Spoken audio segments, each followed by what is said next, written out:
اب ہم آ جاتے ہیں احتساب عدالت لاہور میں۔ احتساب عدالت لاہور میں آج غیر قانونی پلاٹ الاٹمنٹ کیس کی سماعت ہوئی ہے۔ یہ کیس جو ہے میر شکیل الرحمان کے خلاف ہے۔ میر شکیل الرحمان لمبا عرصہ جیل میں بھی گزارا ہے، جیل کی جگہ تو وہ تو بیٹھے رہے خیر سروسز ہاسپٹل میں، لیکن وہ جو ہے وہ قید میں تھے اور وہ کاغذی طور پر وہ اریسٹ ہوئے تھے اور وہ جو ہے وہ جیل میں تھے۔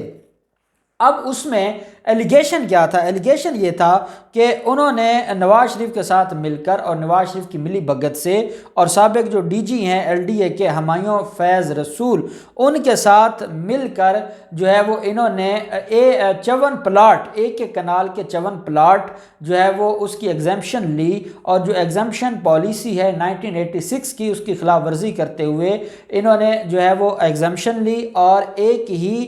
بلاک میں اکٹھے ان کو ایک کنال کے 54 پلاٹ دیے گئے اور 2 گلیاں بھی الاٹ شدہ پلاٹوں میں شامل کروا لی گئیں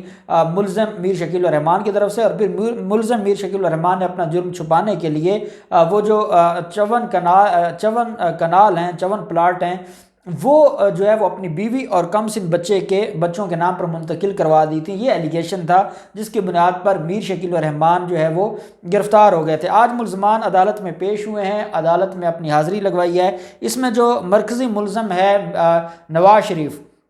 ان کی حد تک کیونکہ وہ اشتہاری ہو چکے ہیں، تو عدالت میں آج جو محمد عابد حسین ہیں، اسسٹنٹ ڈائریکٹر ہیں نیب کے اور تفتیشی افسر ہیں اس کیس کے، انہوں نے رپورٹ سبمٹ کروا دی ہے کہ جو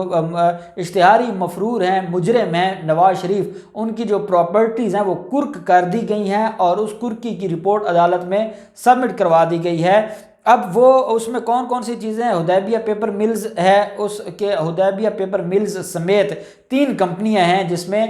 جو ہے وہ جو ان کے نام پر ہیں، جن میں شیئرز ہیں نواز شریف کے۔ حدیبیہ پیپر ملز سمیت 3 کمپنیوں میں 8,82,000 سے زائد کے شیئرز منجمد کر دیے گئے ہیں اور کرک کر دیے گئے ہیں، بحق سرکار ضبط کر لیے گئے ہیں۔ اور ساتھ جو لاہور میں 1,547 کنال اراضی ہے وہ بھی کرک کر دی گئی ہے، اور شیخو پورہ میں زرعی اراضی ہے 102 کنال اراضی وہ بھی کرک کر دی گئی ہے۔ اس کے علاوہ 4 ان کے پاس جو ہے وہ لگژری گاڑیاں تھیں، ایک لینڈ کروزر تھی مرسڈیز، اور باقی 4 گاڑیاں بھی جو ہے وہ کرک کر دی گئی ہیں اور ان کی کرکی کی رپورٹ عدالت میں سبمٹ کروا دی گئی ہے۔ 2 ٹریکٹر ہیں نواز شریف کے نام پر، وہ بھی کرک کر دیے گئے ہیں اور عدالت میں رپورٹ سبمٹ کروا دی گئی ہے۔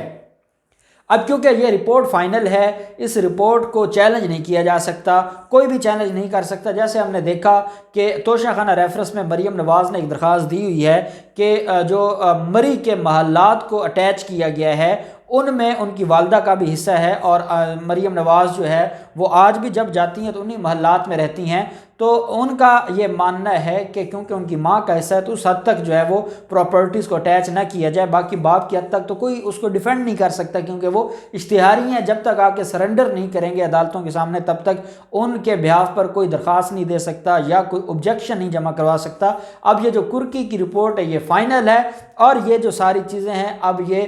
سرکار کی ملکیت ہو جائیں گی اور سرکار کی ملکیت میں رہیں گی، کیونکہ نواز شریف اب اس کو چیلنج بھی نہیں کر سکتے اور یہ ان کے خلاف ون سائیڈڈ فیصلہ ہوگا۔ دوسری طرف جو میر شکیل الرحمان ہیں اور باقی ملزمان ہیں عدالت میں وہ پیش ہوئے، اور یہ اپنے آپ کو کیونکہ یہ میڈیا کے ڈان ہیں اور جیو جنگ گروپ کے یہ مالک ہیں، اور انہوں نے جو بھی فراڈ کیا، جو بھی انہوں نے غیر قانونی کام کیے، میں سمجھتا ہوں وہ تو ایک لمبی جو ہے وہ ایک جو ایک لمبی آپ سمجھ لیں کہ ایک داستان ہے یا ایک کہانی ہے کہ میر شکیل الرحمان کیا کرتے رہے ہیں، اور میر شکیل الرحمان کیسے حامد میر جیسے لوگوں کو، سلیم صافی جیسے لوگوں کو، طلعت حسین جیسے لوگوں کو اپنے مقاصد کے لیے استعمال کرتے ہیں، اور وہ ان کے مقاصد، ان سب کے مقاصد جو ہے وہ بیرون ملک سے ہی ڈیل کیے جاتے ہیں اور بیرون ملک سے ہی یہ سارے معاملات دیکھے جاتے ہیں۔ لیکن اب یہ شکنجے میں آ چکے ہیں اور عدالت نے ملزم میر شکیل الرحمان اور باقی جو سابق ڈی جی ہیں ایل ڈی اے کے ہمایوں فیض رسول اور باقی ملزمان کو 28 جنوری کے لیے فرد جرم عائد کرنے کے لیے طلب کیا ہے، اور فرد جرم کی کارروائی ہوگی اب 28 جنوری کو۔ جب ملزم میر شکیل الرحمان کے خلاف فرد جرم عائد ہو جائے گا تو اس کے بعد پھر یہ کیس جو ہے اس میں 8 گواہان ہیں نیب کے، اور یہ بڑا مختصر کیس ہے، اور میں سمجھتا ہوں کہ یہ اس کیس میں ان کو الٹیمیٹلی جو ہے وہ جیل جانا ہوگا۔ جو لوگ یہ کہتے ہیں کہ اس کیس میں کچھ نہیں ہے، ان کے نالج میں ہونا چاہیے کہ اعتزاز احسن صاحب نے بھی بڑی کوشش کی تھی، اور اعتزاز احسن صاحب پہلے بچانے آئے تھے، وہ ناکام ہوئے۔ پہلے ہائی کورٹ میں ایک درخواست دی، پھر ان کی جو وائف ہیں شکیلہ جو ہے وہ اب پتہ نہیں کیا نام ہے، شہینہ شکیل کی طرف سے درخواست فائل کی گئی تھی، وہ بھی واپس لی گئی۔ پھر اس کے بعد ہائی کورٹ میں دوبارہ درخواست ضمانت گئی، وہ بھی خارج ہو گئی، میرٹ کے اوپر خارج ہوئی، اور پھر سپریم کورٹ سے وہ درخواست ضمانت جو ہے وہ منظور ہوئی تھی۔ تو اس کا مطلب یہ ہے کہ کیس میں جو ہے وہ جان تھی، جس کی بنیاد پر 4 فورمز پر مختلف وقتوں میں وہ خارج ہوئی درخواست۔ تو اب یہ جو معاملہ ہے، اب یہ میر شکیل الرحمان کے گلے پڑ چکا ہے۔ اب 28 جنوری کو فرد جرم کی کارروائی ہوگی، جو بھی ڈیٹیلز ہوں گی ہم آپ کے ساتھ شیئر کریں گے۔ اللہ پاک پاکستان کا حامی و ناصر ہو۔ بہت شکریہ۔ اللہ حافظ۔ پاکستان زندہ باد۔